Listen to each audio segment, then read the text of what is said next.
Бизнестеги банкрот эч нерсе эмес. Бизнестен банкрот болсоң, кайра чыксаң болот. Кайра баштап иштесең, кайра баштап аракет кылсаң, ал банкроттон чыгып, кайра прибыльга чыгасың, кайра ийгиликке жетесиң да. Бирок руханий банкрот болсоң, анда өтө кыйын экен да. Эгерде руханий жактан жарды боло турган болсоң, сенин акчаң болсо деле, авторитетиң болсо деле, бийлигиң боло турган болсо деле, жүрөгүңдө тынччылык болбойт да.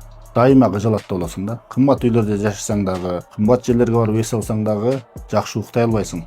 Жүрөгүң тынч болбойт. Адамдар ойлойт да, ушундай кымбат үйлөрдү салсам, кымбат машиналерди алсам, кымбат кийимдерди кийсем, кымбат тамактарды жесем, жүрөгүм тынч болот деп ойлойт экен да. Бирок тынччылык бул жүрөктө болот экен да, сырткы нерселерге байланган эмес, адамдын ички нерсесине, жүрөгүнө байланган. Алымдар айтат, бактылуулук деген, тынччылык деген адамдын ичинде болот дейт да. Качан руханий жактан бай боло турган болсок, өзүбүздүн жаратканыбызды тааныган болсок, ошондо жүрөгүбүз тынч болот экен да. Ошон үчүн Аллах Таала Куранда дагы айткан, жүрөктөрдүн тынчтыгы Алланын зикиринде гана деген да. Качан жүрөгүбүздө Алланын зикири боло турган болсо, Аллах боло турган болсо, ошондо анан биздин жашообуз дагы тынч болот.